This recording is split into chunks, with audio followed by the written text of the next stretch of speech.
Hi everyone, I'm Taylor Hudak with Activism Munich, and welcome back to another update on the Julian Assange case. On Thursday, November 26, a mandatory 28-day hearing was scheduled at Westminster Magistrates Court before Deputy Chief Magistrate Tan Ikram. Like other remand prisoners, Assange must be presented before a court every 28 days so the judge can choose to either expand or terminate his detention. However, a COVID-19 outbreak in Belmarsh prison, where Assange is being held, prevented him from attending the hearing. It was reported that Edward Fitzgerald, speaking on behalf of the defense, told the court that Assange has waived his right to attend the hearing in fear of contracting COVID-19. A week earlier, on November 18th, a spokesperson for Her Majesty's Prison Service announced that Belmarsh Prison would implement stricter coronavirus measures after 3 inmates tested positive for the virus. Assange and other prisoners are confined to their cell for 24 hours a day. Additionally, showers are no longer open and meals must be provided directly to the prisoners in their cell. Days prior to the recent hearing, 56 people tested positive for COVID on Assange's house block, which holds 168 people, and several were sent to the hospital. And while COVID-19 has a high survival rate for a healthy individual, Assange's chronic respiratory issues combined with the ongoing psychological torture and years of medical neglect put him at a greater risk of being impacted negatively by the effects of the virus. On November 22nd, Doctors for Assange issued another letter. The letter calls for the immediate end of the torture and medical neglect of Julian Assange.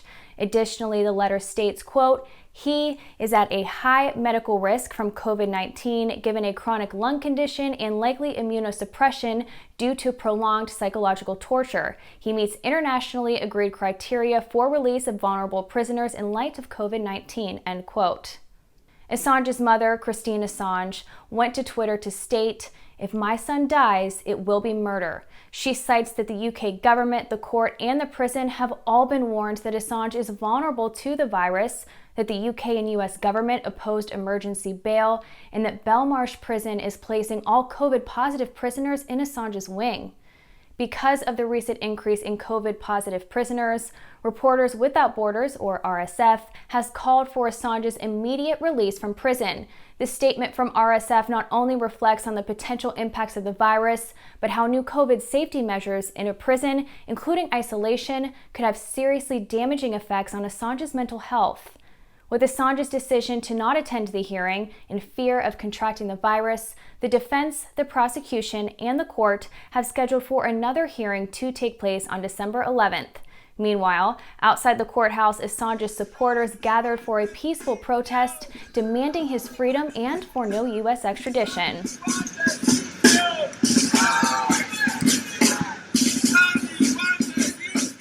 In other news, President Trump pardoned his former national security advisor, General Michael Flynn.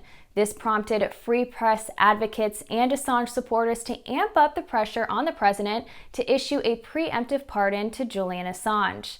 His fiancée and mother of his 2 children, Stella Morris, posted a heartfelt appeal to President Trump on Twitter asking for a pardon. Including a picture with her 2 young children, Morris wrote, "These are Julian's sons, Max and Gabriel. They need their father. Our family needs to be whole again. I beg you, please bring him home for Christmas." And what better way for President Trump to stand up to what he calls the deep state and the intelligence community, who have been actively working to undermine his presidency, than to pardon the man who exposed their corruption, Julian Assange. And while it is the Trump administration that has charged the WikiLeaks founder, it is never too late to get on the right side of history, prevent further damage, and uphold human rights. If President Trump were to pardon Assange, it would not only be a historic move, but it would leave a lasting and positive impact on his legacy.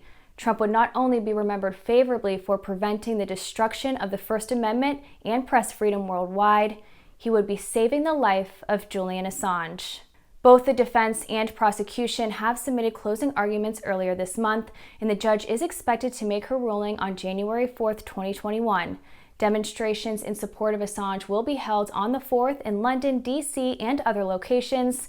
To stay up to date on this case, please make sure that you subscribe to our YouTube channel. And if you've missed any of our reports, go to our Julian Assange case updates playlist to get all caught up. I'm Taylor Hudak. As always, thanks for tuning in, and I'll see you in my next report.